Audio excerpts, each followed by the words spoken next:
Hey guys, thank you for tuning in to another episode of In Range. This is the August 2017 Q&A. Yep.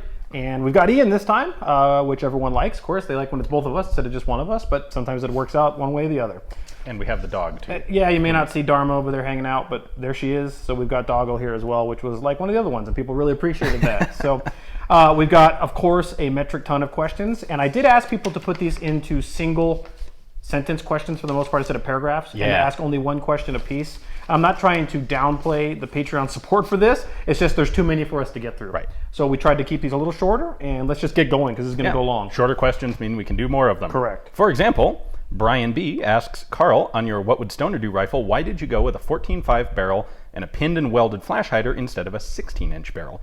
I feel the 14.5 really limits the projectile by being not able to test various limits the project by being able to not test muzzle devices. You know, I actually went back and forth on that for a while before we built the rifles, and I felt that I agree to a degree. However, we can do anything we want to do with the 18-inch gun because it has a standard muzzle device. Yep. And we wanted to have a greater differentiation between the rifles, and the greatest differentiation was to go with the shorter barrel with the fixed and pinned flash hider for legal reasons, and the longer 18-inch barrel to give a better difference in overall length as well as weight.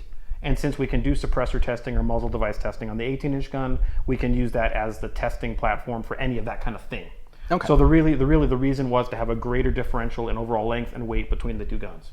And the flash hider is on there because flash on a 14.5-inch barrel is something that's you want to address. Oh, you definitely want to mitigate flash no matter what, and we definitely don't want to be using muzzle brakes because we're not fans of that. Right. But we did need something pinned and welded on there to get over the minimum length for NFA legality reasons. What I'm getting at is that's why we didn't just do a flat 16-inch barrel. Correct. Yep. Because you want the flash hider on right. there. No, we want a muzzle device, absolutely. Right. And you don't do an 11.5 with a huge 4-inch long can because that's a waste of potential barrel length. 14.5 inches is the sweet spot, and needing a flash hider is evident and required, especially if I'm going to do any night vision work. Right. And that's very pertinent because you will bloom out or lose your night vision capabilities as you fire the gun. Yeah. But we wanted, again, we wanted the two rifles to be as different as possible in terms of overall length and weight, and 14.5 inch was the way to get there. Yeah. Yeah. Samuel says, would you consider running a 4-power ACOG with the ACSS reticle on your What Would Stoner Do rifle? You probably don't need an ACOG on yours. I think that's probably more appropriate to my rifle. And the ACOG is definitely something that we considered, but ultimately turned down because what we've kind of come to find is that a 4-power fixed optic is both not enough for long range and too much for close range. And like, for example, the primary arms optic you started off with, which was a 2.5x fixed magnification, was a little too much for anything close and way too little for anything far. Yeah. So that one didn't work out. So what we're coming to here is that fixed magnification probably isn't the right answer. Right. Variable is better, or different options for magnification. So we did also consider the Elcan Spectre, which is a 1/4. Take your pick. We're looking at red dots with magnifiers. We're looking at variable power optics. Something that allows you to have the best of both worlds instead of trying to pick one middle ground that's going to end up being kind of a poor compromise no matter what sort of compromise you decide to make. Don't get me wrong, the 4X ACOG is a fantastic scope. Yeah, and it's really light too, which I really liked, and that depressed me when we decided not to ultimately go with it. We also do have an M27 IAR build, which is the opposite of What Would Stoner Do in terms of being weight. In fact, you can have two What Would Stoner Do rifles for one M27 IAR. Yeah. And that has has a 3.5x ACOG with a stacked RMR red dot on top of it. And I'm answering this now because we're going to see this question immediately after this, is why do you not just use stacked optics? And the answer is stacked optics suck. Yeah, they do.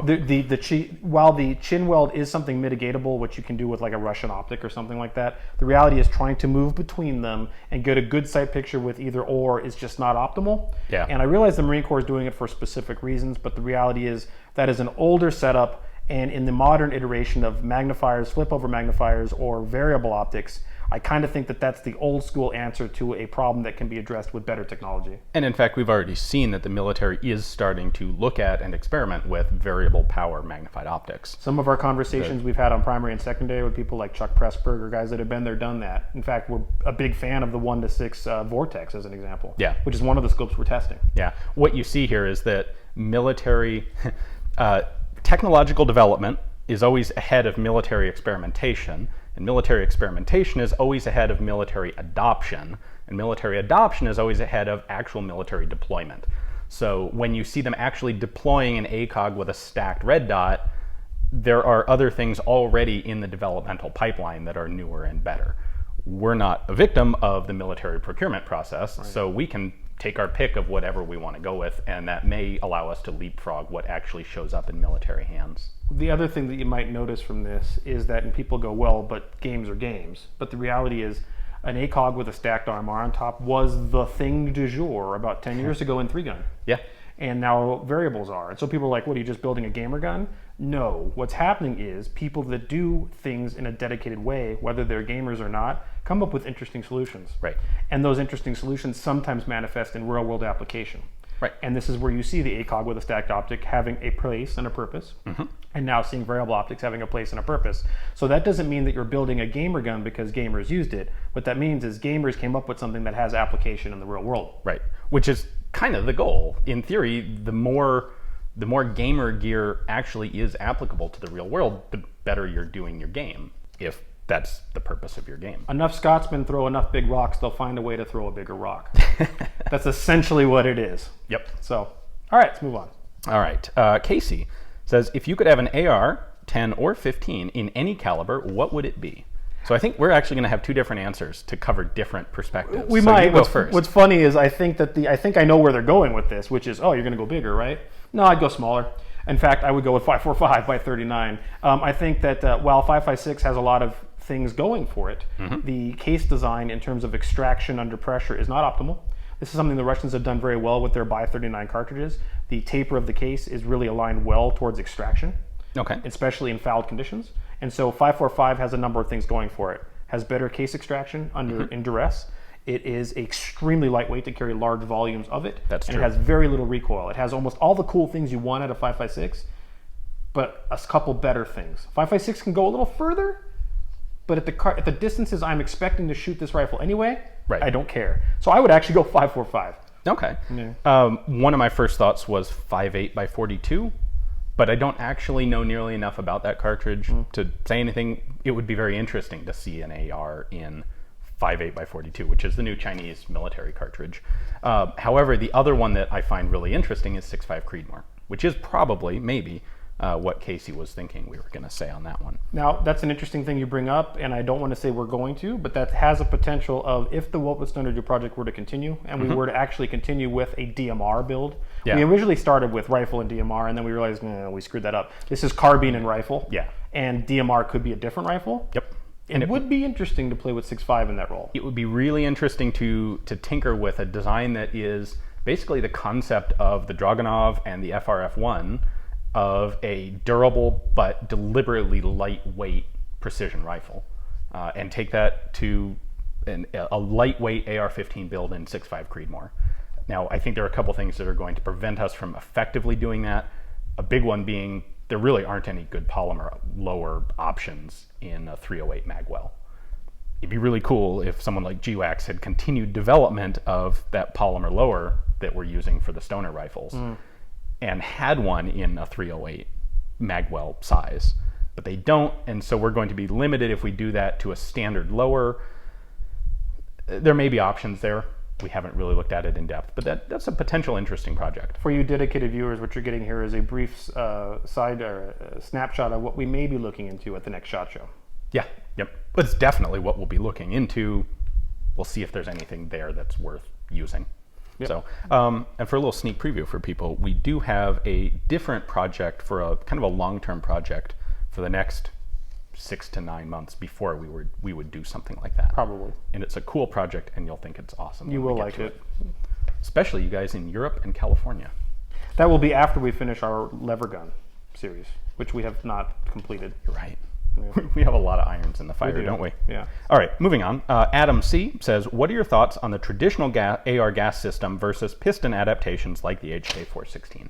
Well, I just mentioned that we do have an M27 IAR build, which is derivative of the HK416. Yep. And I also want to remind our viewers, many of which have heard this a number of times from us, that the actual AR-15 is not a DI gun. It is it does have a piston. It is the bolt. Right. Right. It is a DI type of system. Sort of. It's just a gas piston with a very long gas tube. However, it does not have any moving parts in terms of short stroke or long stroke gas piston systems, that kind of thing. There's not mass moving near the end of the barrel. Right. Yes. That's what I want to say by that. Yeah. So when you have a gas piston AR, like an HK416 or something like it, what you've got is the heat exposure near the end of the barrel, wherever that gas system is. Right. The gas system in the AR is actually in the upper receiver, in the bolt carrier group and bolt. Right. I would say that I do not see an advantage of doing things like what they're doing with the 416. In fact, all it does is balance the weight forward and unbalance the weapon, and it just changes the heat generation point to a different place, which happens to also be where your hand goes. You know, people go, oh, the AR upper gets hot or the AR bolt carrier group gets hot, and the reality is that doesn't matter as long as you maintain your gun. Yeah. But what it does do is keep the heat away from Yeah. your paws. And it balances the rifle better, and it has less moving parts and less changes of mass during the firing cycle, which allows it to be more accurate. Yeah. So I do not think that these moves towards piston ARs is actually a good one. Yeah. We have a very similar follow-up question from Chris, asking why designs like the Taiwanese T-86 and T-91, which, by the way, is being imported into the U.S. as the Wolf A1 upper, why haven't those proliferated as much as the HK416? I think the answer is probably HK's marketing department. They have a big one, don't they? Yeah, and an effective one. If HK comes out with something, you can generally be pretty sure that it's a pretty good product. Not 100%, of course, nobody is. But I would challenge anyone watching this who doesn't actually live in Taiwan to, let's say honestly, someone's going to hand you an AR piston upper and you get to choose either one made by HK or one made by the Taiwanese military. Which one are you going to pick? You know, a lot of the procurement systems put in place by national militaries or even police forces are not entirely based on objective double-blind testing. What? Shocking, I know. Wow. This, by the way, explains a lot of things, like the L85A1. Yeah. But I mean, I think that you've got, unfortunately, you probably have a point in that whether or not the HK is superior to the Taiwanese T-86 or T-91, I can't answer that because we haven't done a direct comparison thereof. No, we really haven't done any shooting with that Wolf A1 upper yet. I've shot my M27 build quite a bit, and it's a good gun. I still prefer standard DI, but it would be hard pressed for me to expect a procurement officer or people in the procurement division, for lack of a better term, to actually even consider something from Taiwan when there's an HK equivalent. Not necessarily fair. It's not fair. That's just how it is. I think that's the reason. Yeah. All right. We are now going to pass on to the next group of questions. Camilo says, why is it safe, then auto, then semi on an AK selector lever? You know, let me ask you a question in return to that first. Do you think that was, okay, we know that the AK was designed to be a submachine gun replacement and was intended, and we know this by Soviet doctrine and their manuals, was intended to be used in full auto most of the time. Yeah. And semi-auto was the rare exception, the opposite of the AR-15. Yep. Do you think that that was actually the reason for this decision, or do you think this is just one of those gee whiz things that happen to turn out that way? I honestly don't know. Yeah. It would make sense to me either way. I do know for a fact that the AR-15 has the safe, and then you just push it down for semi. That's not for an ergonomic choice. That was actually a choice that came out of field trials that prevented. It was originally safe was at the bottom, and what they found was guys would grab the gun, selector lever down, and crawl with it, and the selector would actually get pushed into the backward position, and then sticks or grass would go up through the trigger guard, and they actually had weapons fire unintentionally because safeties got bumped off. And that's why they redid the safety selector design so that it is, when it's in the rearward position, it's on safe, and when it's in the downward position, it's on fire.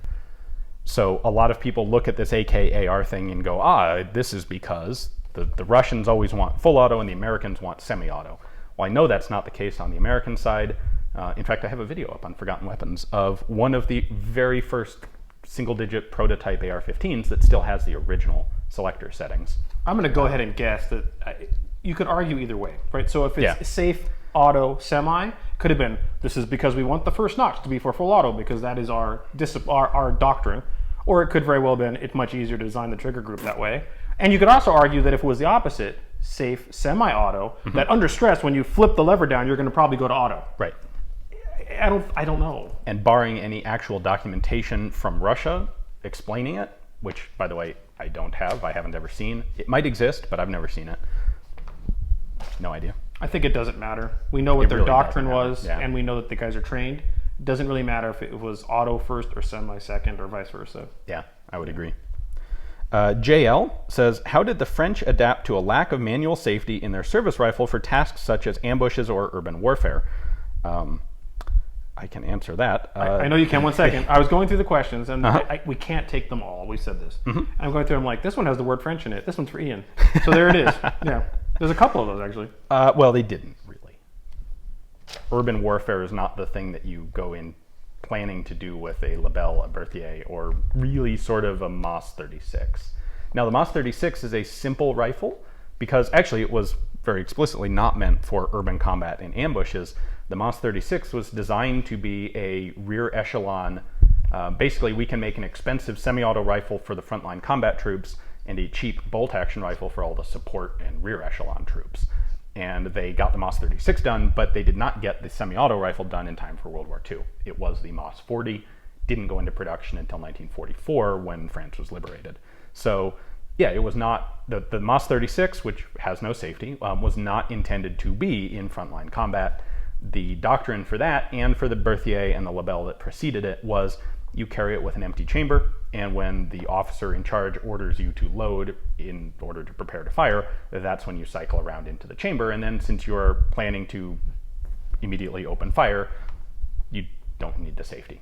Was the RSC 1917 or 1918, did that have a safety? Yes, it does. Okay, so the semi-automatics do. Yeah. So the bolt guns do not. Yep. I think you could argue that the time it takes to disengage the safety on a lot of those old-timey bolt guns It's longer than just chambering isn't around. all that different than running the bolt to chamber around. Oh, it's slower. Well, on a P17 it's not, or a P14. Okay, that's true. But And again, actually on the best bolt action of all time. Lee Enfield's nice and fast too. It's pretty But decent. Mausers are not. No. Arisakas are. The Nagant's laughable. Ugh. Right, yeah. Okay, So it probably turned into, this is just more stuff to put on the gun we don't need. Right. And if you want to chamber around, chamber around. Yep, exactly. And it makes it's simpler to make, it's cheaper, it's more durable. There's like nothing to go wrong in a Moss 36 bolt. I mean, there's only like 4 parts in the thing to begin with. That makes sense. So, Freddie says, what are your opinions on modern striker-fired, aside from bolt action, rifles? It seems to be a rare design, with the only iterations I'm aware of being the VZ58, the Japanese Type 64, the Russian AS and VSS, and most recently the QBZ95, which is actually hammer-fired, but it's a linear hammer, not a striker. Why do you think this is an uncommon design for rifles when it's so prolific in the pistol world? When you say striker fired versus linear hammer, I got caught into that with the VZ58. I called it striker fired because it's not. Technically, it's linear hammer, but ostensibly, it's very much like a striker. Yes, the two are very close to being indistinguishable. Yeah. The difference, by the way, is a striker means that the piece that's slamming forward has the firing pin on it. A linear hammer is the piece that's moving hits the firing pin and causes it to move. In function, it is moving in line, and it does not have a hammer. A normal proper hammer that's cocked. It doesn't have a pivot. Yeah. That's what I'm meaning by that. So why do Clearly, you think, we're getting into semantics. I would say that those two are very closely related. Why do you think that isn't the case? It's a good question, actually. I didn't have a good answer for this one. I'm going to go out on a limb a bit because I didn't have a lot of prep time on the questions. Well, okay, hold on. Let me say. I'm sorry, I didn't mean to cut you off. But in terms of what would a striker provide that a hammer does not, and I would say lock time, maybe. Maybe, but I don't think lock time in any significant way. Yeah. I think what we're actually seeing is that hammer is better, and the reason we see striker fired in pistols is because it's much more conducive to the small spatial requirements of a handgun. If you have a concealed hammer in a pistol slide, that takes up a lot of space, and it's just a lot easier to make a simple and reliable semi-auto handgun with a striker. I think the hammer probably offers you, it makes it simpler to have a really good trigger pull. And because in a rifle lower, you generally have plenty of space to put in a system like that, my guess is going to be that's why people do it. I think there's two other things at play here, right? Physics come into play too. So what I mean by that is a big heavy hammer slamming forward on a firing pin has more mass, potentially, for assurance of detonation. And the way you fix that with a striker is a stronger spring. And that does play into your design. Now, how that affects your design, I'm not sure. I'm just thinking through. I don't know. Yeah, I don't have a good answer for that. That's why I kind of threw it in there. I thought it was a good question. It is a very good question. Yeah. I guess we don't have a good answer.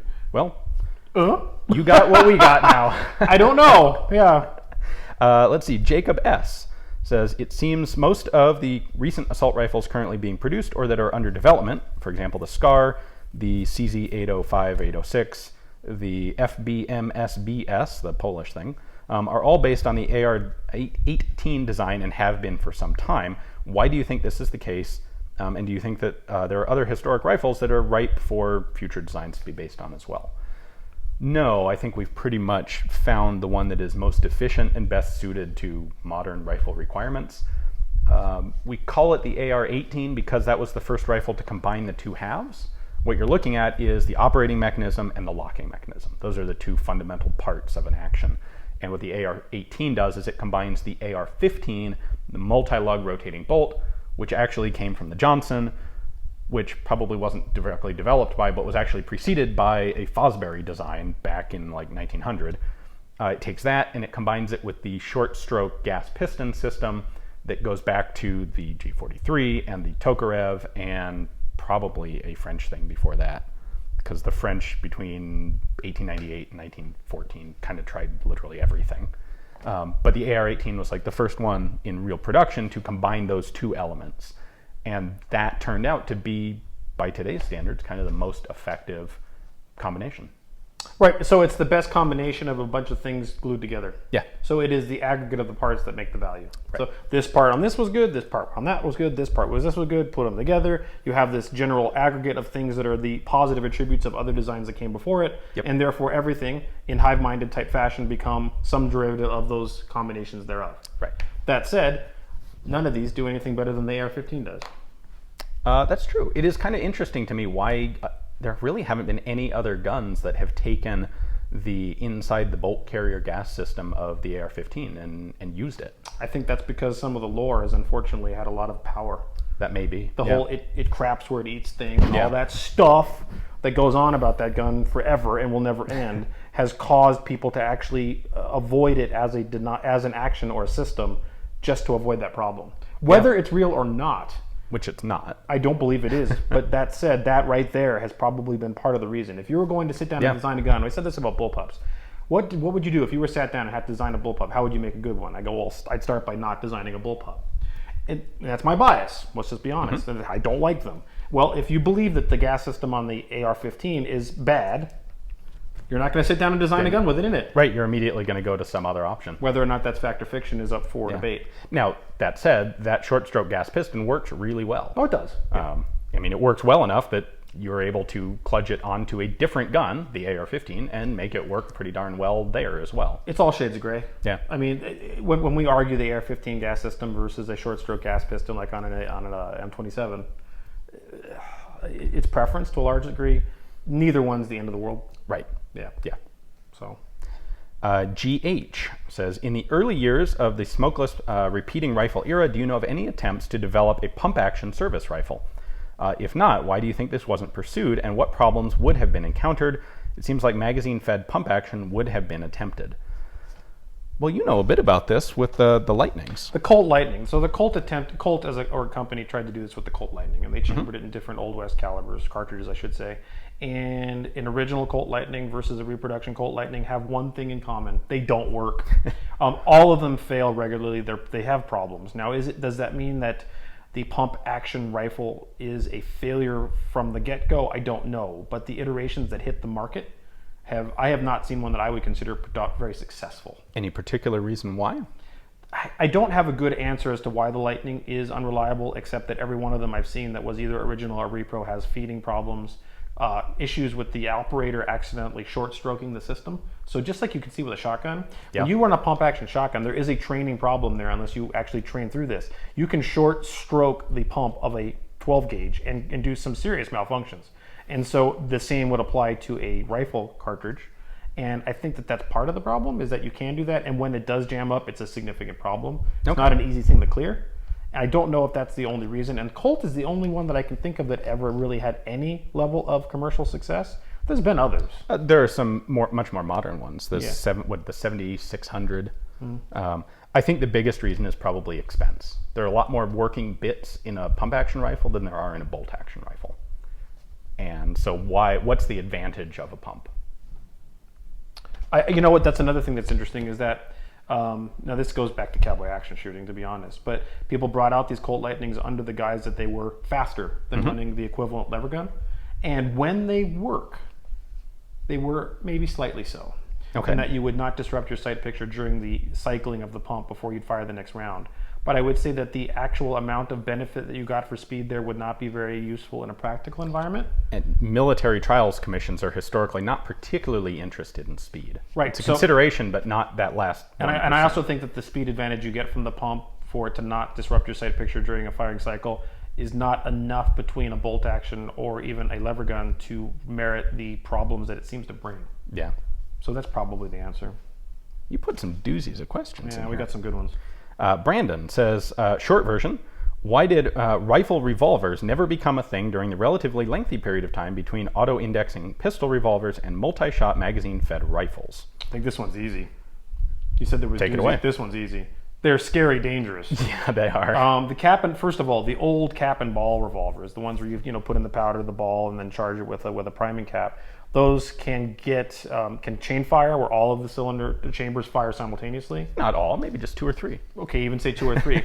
Your handout here in front of those chambers is bad at Yes. that point, and that takes the full brunt of that. There's also, between any type of rotating cylinder, whether it's a modern revolver or an old-timey one, there's cylinder gap between the forcing cone of the barrel and the cylinder. That means that you get this fire that comes out the side of the revolver that will fire lap you while you're holding it. Taurus tried to mitigate. Is it Taurus that tried to mitigate this with their gun? They had a carbine version of the Judge. Correct, and they actually put a shield around it for that purpose to try and prevent or channelize that fire lapping to not get you while you're holding it. A lot of people have asked why didn't the old muzzle-loading guns do that? The answer was, and this is actually addressed by Colt specifically in a patent, one of his patents. The problem was that shield reflects the outgoing combustion back in and substantially increases the likelihood of a chain fire. Okay, fair enough. So that was the problem. But I think that those are the main reasons. One, it's not safe. If you have a chain fire with an old-timey gun, bad. Yeah. 2, the fire lapping that occurs as the gases escape between the forcing cone and the rotating cylinder is something that's very hard to mitigate, and even when you do mitigate it, you still have a risk there of a problem. Yeah. Shrapnel, fire, gases. Yep. That's the main reason. Yeah. Anthony says, why is a blowback submachine gun in 9mm Luger considered safe, but blowback handguns in 9mm are typically deemed unsafe and not a good idea? That's another easy one.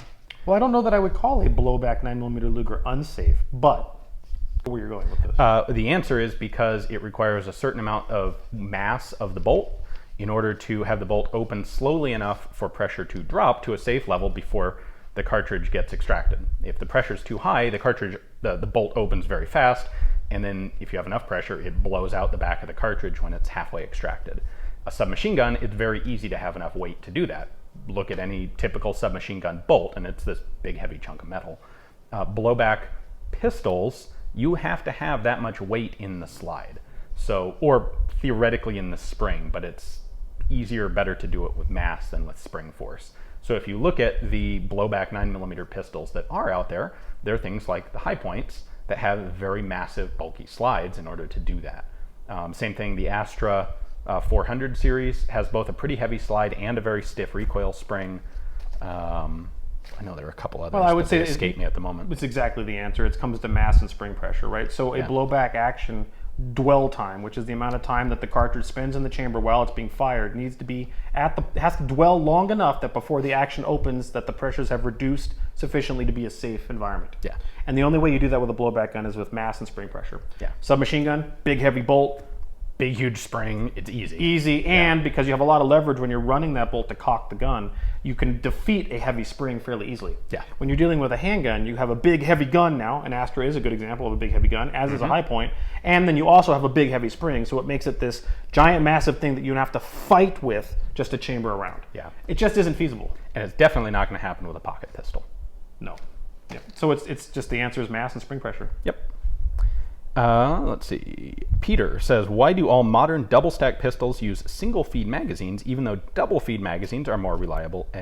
I'm looking at you, Ian's Glock mags, and easier to feed. This seems like another doozy question, because when I saw this, I thought about it, and the reality is, and you've done this in Forgotten Weapons, and I think we've talked this about in range as well, is that when you look at submachine guns, they all did this. The Sten did this, the MP40 did this. You got this stack of 32 rounds, and the top round goes, and then they jam into one spot. There were originally rational reasons to do it. Yep. So Schmeisser is the one who first came up with that single feed magazine. And what he was seeing was on double feed magazines, the possibility of the second cartridge in the stack getting pushed out by recoil and jamming the system. So it tried to feed the front, but it actually moved the second round as well and caused problems. So he patented, and this may have had something to do with the fact that Mauser had a patent on the double feed magazine at that point. Schmeisser patented a single feed magazine, and his idea was by combining these two stacks into one, you only have one cartridge presenting at a time, and it's a more reliable system. Now, it turned out that combining two stacks into one is kind of fraught with potential problems, but his design was the updated MP18, which became the MP28, which was then copied by the British for the Lanchester and the Sten, and that's why that magazine stuck around so long, is it was the one that was there, and it was easier to use it and deal with its problems than design something brand new from scratch. Sure, but that doesn't address why we don't do it now, right? So there's a couple problems here. One, right, so when you have a double stack single feed magazine, it is easier to machine the bolt. Yes. There's only one thing that has to take around, extract it from the magazine, and put it into the chamber. Yep. And in fact, even Richard Lage, who's a modern submachine gun upper manufacturer, did for a short duration of time, did make a gun that ran with the Suomi M31 double stack, double feed magazines. And he had such reliability problems with it, he gave up and went back to double stack, single feed magazines. Yeah, it's simpler, and especially, we're gonna come back to the same answer again, the space constraints of a handgun, I think, make it easier, substantially easier, to make it reliable with a single feed position.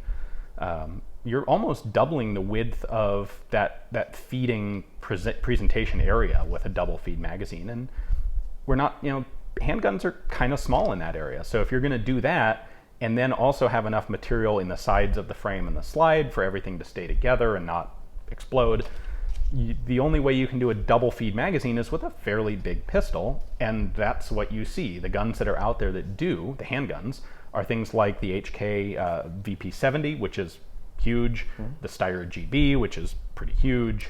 Oberon says, if I were to send you back in time with all the technical drawings and knowledge you wanted, how far back could you possibly go and still construct a functioning assault rifle?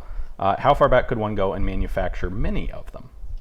So I thought this was an interesting one, because this is almost like a steampunk question. If you took the design of current modern assault rifles, or relatively modern, let's even say AKs, what era of manufacturing would they be actually, if they had the knowledge, to turn one of those things out? Definitely Old West. If you can make a Merwin and Hulbert, you can make an AK or an AR. Now the AR would not be made out of aluminum. I was just about to say that. That's assuming you have access to the raw materials. I think you probably could have gotten aluminum, but it would have been insanely expensive. I think this is an interesting one, in that I think the AK would have been an easier reach. Yeah. And the milled AK in particular. That's what I mean by this. Yeah. Okay, stamping is a whole nother game. Right. But if you were to make a milled AK-47, which is an AK-47, not an AKM, AK-47. So that's a fair. I mean, I can be fair on that one. The original one was briefly stamped, and they went to milled, and then they had to go to stamped. Yeah. So stamped was the AKM, but the AK-47 was at one point milled. I would think you're right. The Old West guy could churn out an AK. Now, how much farther back than that could Colt in the 1850s have produced that? Maybe. If you look at something like a Volcanic or a Henry, remember, it would absolutely be hand-fitted. What about the metallurgy of the barrel and the pressures that are generated by the cartridge? Oh, that's a good point too. That's a problem. It's not just the manufacturing here. Right. You're talking. So you'd have to be you have to have steel of that quality. Good quality steel, as opposed to something like, literally, they were using cast iron or Damascus. Remember, the black powder propellant was much more tolerant of very weak steels. Right. Yeah. So I'm going to say you could definitely have done one-offs in the 1870s, maybe the 1860s. And then for mass production, we're probably talking World War I. I think that when you start dealing with the advent of smokeless or nitrocellulose-based propellants, which you're looking at the early 1890s. Yeah, 1886. I think the very first. Yeah, the manufacturing capability to actually make an AK-47 shaped object would have been 1870s. I think you're about right. Would it run with black powder? Yeah, it probably would. I don't see why it wouldn't. I think you could, if you made the gas, not for long. Yeah. It would foul and fail, but it would fire for a while. Yeah. And if you had the gas system ports made up for that, right, you'd get away with it a little bit. Once the nitrocellulose-based smokeless powders come around, now you're there. Right. And I think he's saying, what if we assume that we're making smokeless powder for it? Does he say that? Well, technical knowledge. Well, I'm throwing out there that I think that's part of that. Okay. And so the metallurgy and the manufacturing capabilities exist in the 1870s. If you want to consider when nitrocellulose-based powders start coming out, you start getting into the 1890s. Yeah. And if you take this too much to its extremes with the knowledge and technology you take back with you, well, you could do it in caveman times. If you had all the knowledge, in theory, you could build yourself an ore smelting plant, but that's... Yeah. All right, speaking of Old West, we now have a section on the Old West. Cool. Well, 2 questions. Molly says, I've heard stories about how in the late 19th and early 20th centuries, the American West was considered by many European elites to be as worthy a location for going on safari as deepest, darkest Africa. We see a glimpse of this in the 1994 film Maverick with Russian Grand Duke. What are your thoughts on this, and why do you think we haven't heard more about it? Why not cowboys and adventurers? What's funny is the minute I saw this, I'm like, well, I think that you're going to know who I'm talking about. The Russian guy. Russian Bill. Yeah. There's an example of that. This is actually a local story here in Tombstone as well as in southwestern New Mexico.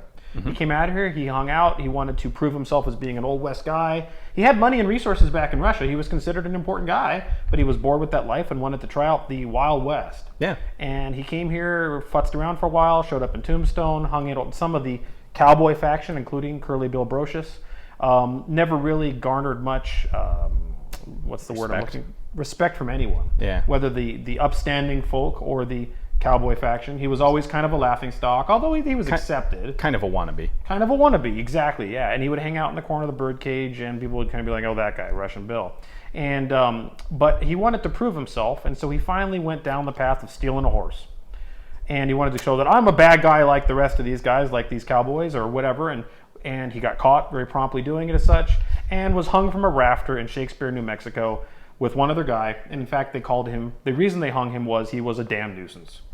So he's an example, one, of a person from Europe coming to the Wild West to have an adventure. Now, I'm not sure that all of them were as ill-fated as his. However, there were many Europeans that came and did that very thing. And they hung out in the Old West and the Wild West because they wanted to have that safari experience, and Russian Bill is one example of one that went quite awry. Yeah. So yes, the answer is it did happen. I don't know why we don't hear about more of it, though. I think his story is remembered because it's a really stupid one. Yeah. That he got hung in front, in Shakespeare, New Mexico, before they made breakfast because he's a damn nuisance. And but I don't know why you don't hear about more of them. There are pictures of them here and there. Okay. They may not have really made they may have been observers more than participants. Yeah, I think they came, they showed up, they're like, wow, this is cool, and then they went home. It was a vacation. Not much more than a tourist anywhere else, maybe making, a lore for itself, for themselves. Yeah. Sharon says, we've seen images of the men, we've seen images of the men, the cowgirls, along with the weapons that they used. What did the saloon girls and other women use, and how did they carry it? I'm sure you can answer this better than I can. Knives and derringers. Okay. Knives are more commonly referenced in terms of saloon girl fights or issues than even guns. However, there's a number of examples of them using blades and derringers to effect. Little 41 caliber rimfire. Typically, the real derringer you think of, a typical 2-shot 41 rimfire derringer. Okay. For a number of reasons. Remember, these most Old West towns had rules, in fact, far more restrictive rules then than now about carrying of weapons. In fact, it was illegal to have a weapon, so people carried them concealed in their pockets or small. A saloon girl, which is a very nice, that's a process. Euphemistic term, it would have to be very careful and discreet about what she was carrying. There are a couple stories that come to mind. One was in Tombstone again, in which one saloon girl was hanging out with another saloon girl's boyfriend. She was did not like that, ran into the Birdcage Theater, stabbed her right in the heart, and ran out the back. And the knife was not found until the 1980s when they were renovating the building. Killed her. The Old West was not very gun friendly in terms of open carry. Right. And if you were in a city, whether it was Tombstone or otherwise, good chances are you either didn't have a gun or you were carrying it in a way that people didn't see that you had a gun. And that meant the gun was small. Right. 32 pocket revolvers, Derringers, knives. Yeah.